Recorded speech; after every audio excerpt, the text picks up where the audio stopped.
oratoria. Le agradezco a la doctora Catolín, que debe estar bajando, la invitación a participar en una sesión conjunta junto a la Sociedad Argentina de Radiología Clínica, y nos pareció que un tema que nos compete a ambas sociedades es el asma severo.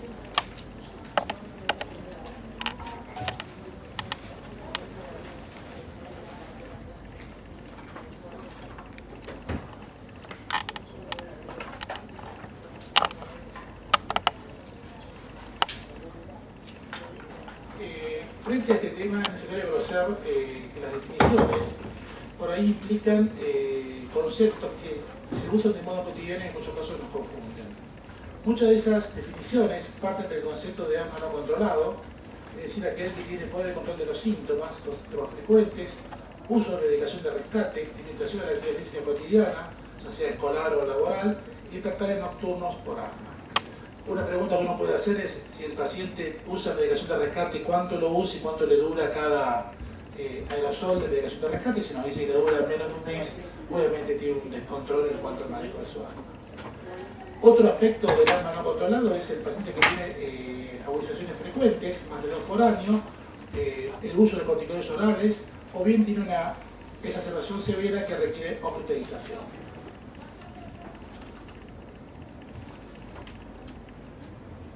Un concepto a tener en cuenta es el asma de difícil control. Es necesario conocer la definición e implicancia de la... No, ya lo pasé, perdón. Es muy sensible el cursor. Asma de tratamiento dificultoso. Muchas veces en el consultorio uno ve pacientes que vienen con el diagnóstico de asma de difícil control, pero en realidad lo que tienen es un mal control porque no tienen adherencia, no tienen un buen uso de la técnica de la medicación. El asma de difícil tratamiento o de tratamiento dificultoso es aquel asma que no está controlado, a pesar de estar con medicamentos que están en el step 4 o 5 del GINA, con medidas altas y dosis de corticoides inhalados asociados al ABA, o bien el alineamiento de la triple terapia con corticoide inhalado, el ABA-LAMA, y en muchos casos puede parecer que el asma parece como un tratamiento dificultoso, pero en realidad hay factores modificables como la baja adherencia, la mala técnica, el tabaquismo persistente, otras comorbilidades que dificultan el correcto manejo del asma.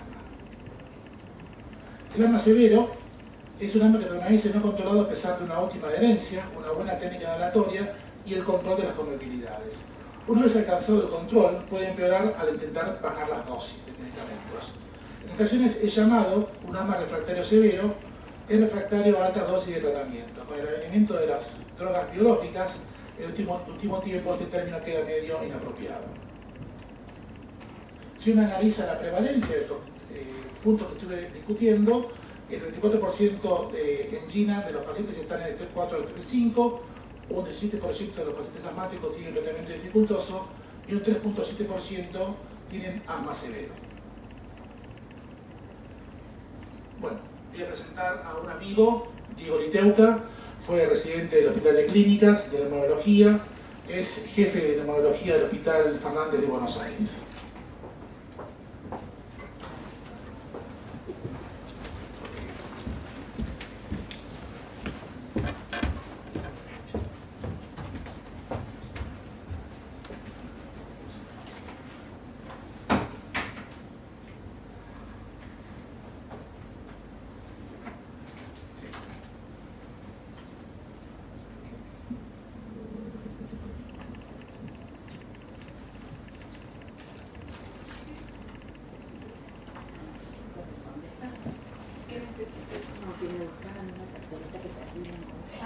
Bien, qué bueno, que sea lo que quiero.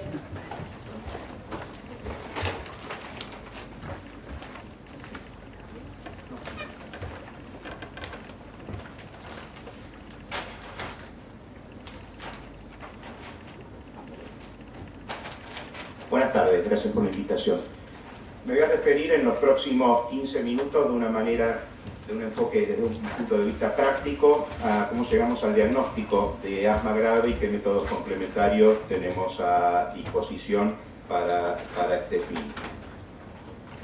Resumiendo entonces brevemente de una manera gráfica lo que acabó de explicar Andrés, tener en cuenta que el concepto global es el de asma no controlado. Dentro de ello tenemos un grupo más chiquito, aquellos pacientes que están en un escalón alto de tratamiento y aún así no tienen control, donde hay que chequear el uso del inhalador, el tratamiento adecuado, las comorbilidades, y una vez que uno se asegura que esos pasos se hayan cumplido, recién ahí podemos hablar de asma grave, una subdefinición dentro de lo que significa asma de difícil control y eventualmente el asma no controlado. Pacientes en escalón alto de tratamiento, donde chequeamos que el uso de la técnica inhalada es adecuado, que la adherencia es adecuada y que todas sus comorbilidades están bajo control.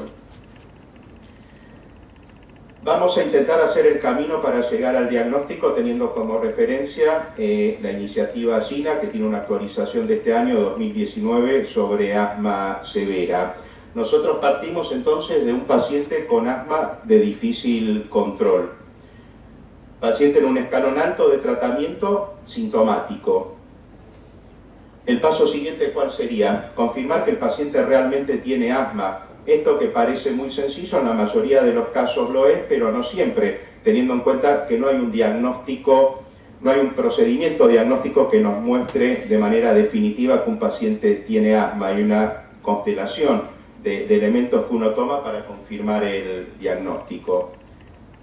El espectro de enfermedades que pueden simular asma es amplio, no voy a entrar en detalles de cada uno, pero recuerden, como también hemos aprendido nosotros en la facultad hace mucho tiempo, que no todo lo que silba es asma y que el espectro de enfermedades obstructivas es muy amplio y en muchos casos varias de ellas se pueden superponer.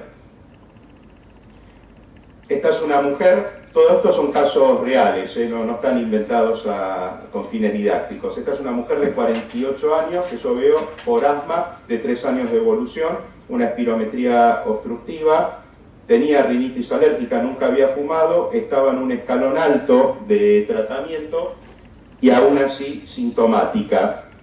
Le pido una placa de tórax, es lo primero que le pido, como cualquier neumonólogo, lo básico, cualquier paciente que nos va a consultar, tenemos que hacer una radiografía. ¿Algo le llama la atención en esto? ¿Alguien quiere responder? ¿Hay algo que le llame la atención de esta radiografía? Bueno, hay una diferencia clara en la transparencia de un hemitórax y el otro. Uno puede decir que este hemitórax es hiperclaro o que este hemitórax tiene sus marcas vasculares muy aumentadas.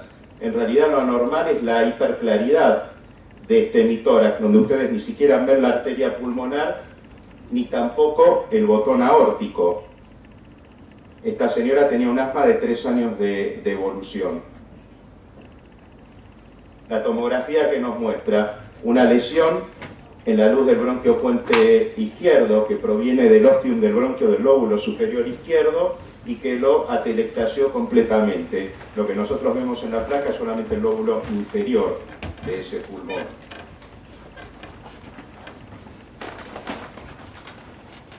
¿Y cuál era la causa de asma de esta mujer? Esta es una broncoscopía, se ve al revés porque la mujer está sentada frente a nosotros, entonces lo que vemos a la izquierda es el pulmón derecho, el árbol bronquial derecho. Y cuando entramos al izquierdo, este es el bronquio fuente izquierdo, vemos ahí esta formación como nos mostraba la tomografía. Esto era un carcinoide. La señora se operó, fue a una neumonectomía porque estaba también invadida la vertiente medial del bronquio del lóbulo inferior y se curó, se resolvió su asma luego de la cirugía.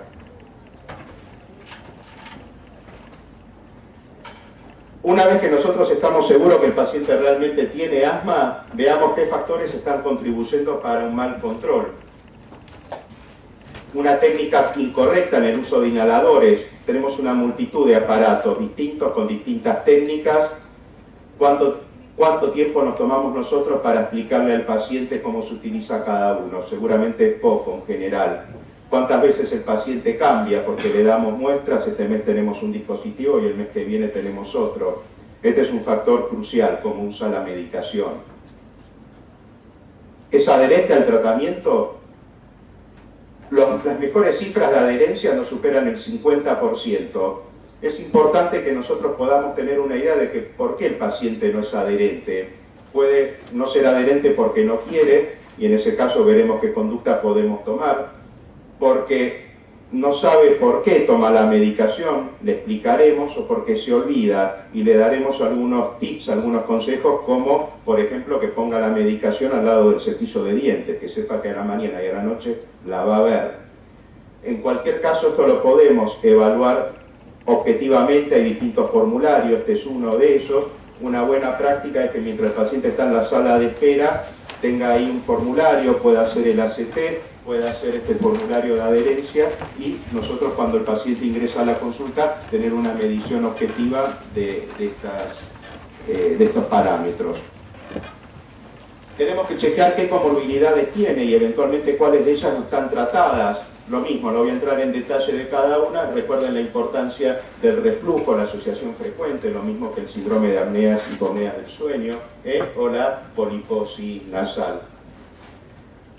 Tener en cuenta qué factores de exposición ambiental tienen y eventualmente podemos modificar en su casa, en el ambiente laboral, el uso controversial de deshumidificadores, sirven, no sirven en determinados contextos, la dependencia de los broncodilatadores, pacientes que uno les pregunta cómo andan bien, pero no pueden dejar el broncodilatador y se lo hacen la mayoría de las veces por las dudas.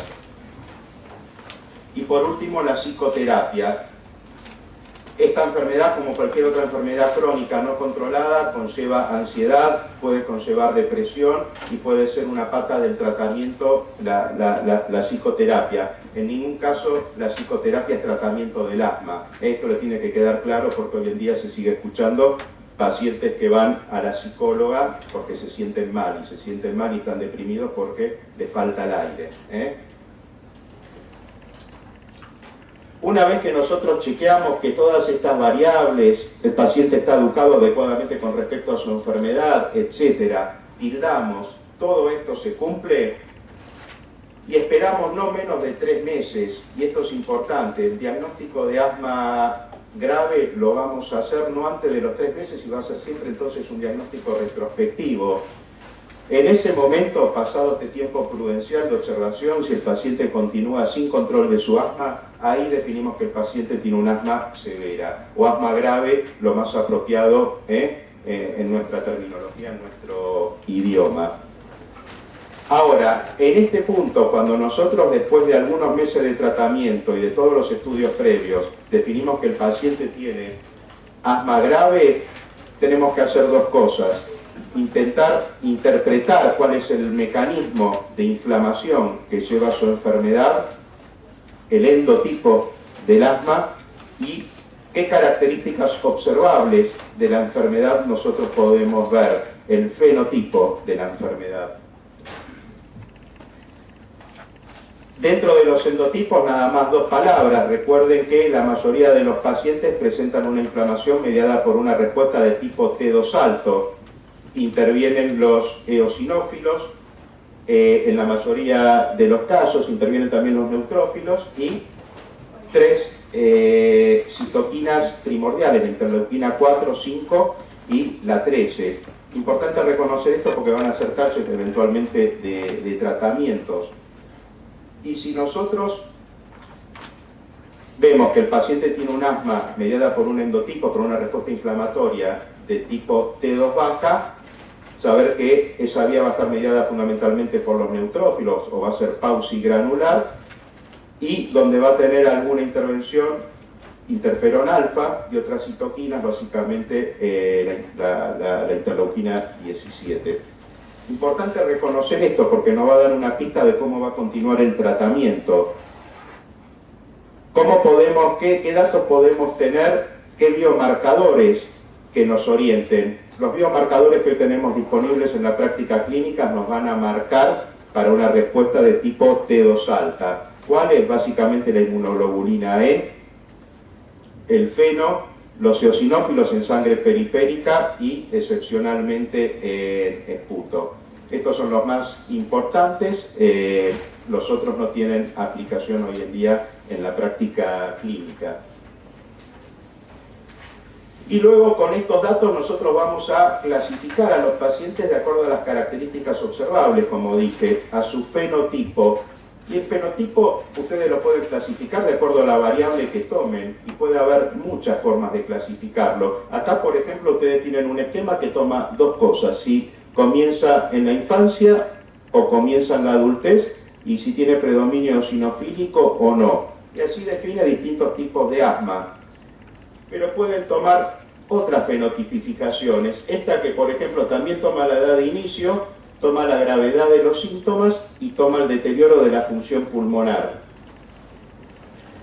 Tomando que a más tardío inicio de la enfermedad y a mayor deterioro de la función pulmonar, a mayor gravedad, el paciente va a tener predominio de una respuesta no T2 baja y viceversa.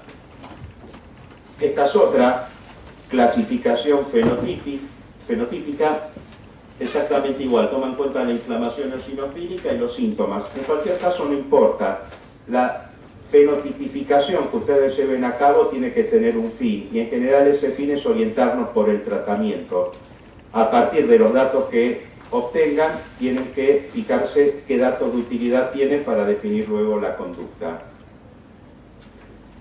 En el momento que ustedes tienen un asma entonces grave, pueden determinar cuál es el mecanismo fisiopatológico, el endotipo, y qué fenotipo evidenciable en la clínica tienen, plantean el escalón siguiente de tratamiento, que va a ser el punto sobre el cual luego va a hablar Jorge Máspero, así que yo me voy a detener ahí. Pero esto es importante entonces en cómo uno va a hacer la escala de procedimientos diagnósticos y eventualmente de planteos terapéuticos. Con respecto a estudios complementarios, que fue el otro punto sobre el cual me pidieron hablar, hay muchísimos, no voy a entrar en detalles, sepan simplemente que uno los puede tomar como aquellos que utilizamos para definir el fenotipo y el endotipo del asma, que es lo que dijimos antes, el hemograma, el EKG, el PRIT test, el FENO, todos estos son fácilmente realizables. El esputo inducido quizás no, y probablemente ustedes puedan tratar un paciente grave aún sin tenerlo. Y luego tener en cuenta los estudios complementarios que utilizamos, o para hacer diagnóstico diferencial de lo que parece asma y no lo es, y detectar comorbilidades no tratadas. No voy a entrar en cada uno de esos.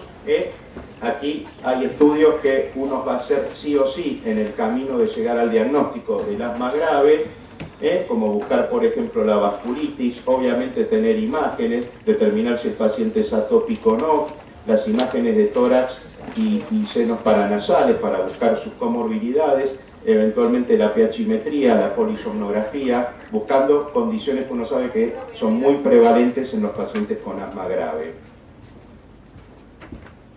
Caso clínico 2. Esta es una mujer de 72 años, asmática de toda la vida, nunca fumó, reflujo ocasional, y cuando yo la veo dice que tuvo una pérdida de control en los últimos 2 años, inclusive que tuvo 6 neumonías en los últimos 2 años, aparentemente documentadas con imágenes, obviamente, ¿no?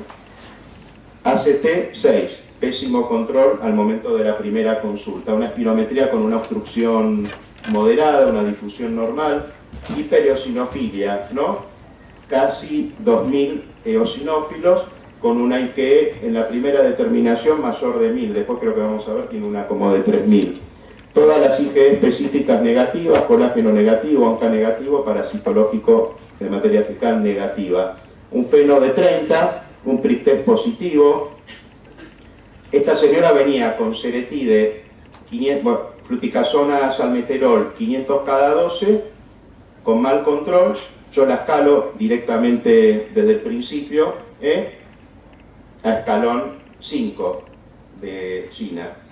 Le pido una imagen, me trajo una placa de tórax que no se veía mucho. Esta es la tomografía, donde se observan algunas opacidades en vidrio esmerilado, predominio de lóbulos superiores, sin un patrón de distribución demasiado claro. ¿Les plantea algún diagnóstico posible esto? Le digo mi interpretación: neumonía eosinofílica, tremenda cantidad de eosinófilos en sangre periférica, para mí es una neumonía eosinofílica. De hecho, le dije que no era necesario ni estudiarla en este momento, que había que darle tratamiento y esto iba a mejorar. Le indico mepolizumab, la señora recibe 2 aplicaciones, está igual. Le explico que tiene que continuar, que probablemente haya que llegar al año, que eventualmente si no habría que hacer el switch con omalizumab, porque también tenía un patrón mixto, un fenotipo eosinofílico atópico. La señora me dice, no quiero hacerme más nada, basta, no quiero hacer una medicación, yo estoy igual que antes. Le pido un hemograma a ver qué pasó con esos eosinófilos del comienzo, efectivamente 1%, habían bajado. Le pido una nueva tomografía, pensando que iba a resolver lo que habíamos visto antes, era una neumonía eosinofílica. La tomografía exactamente igual, las mismas opacidades, aun cuando no tenía eosinófilos periféricos. Le hago una broncoscopía con lavado y biopsia. VAL linfocitario, este valor es anormal, pero lo que no tiene seguro es una neumonía eosinofílica, y esta es la biopsia transbronquial, en menor detalle y en mayor detalle, granuloma. Planteo diagnóstico.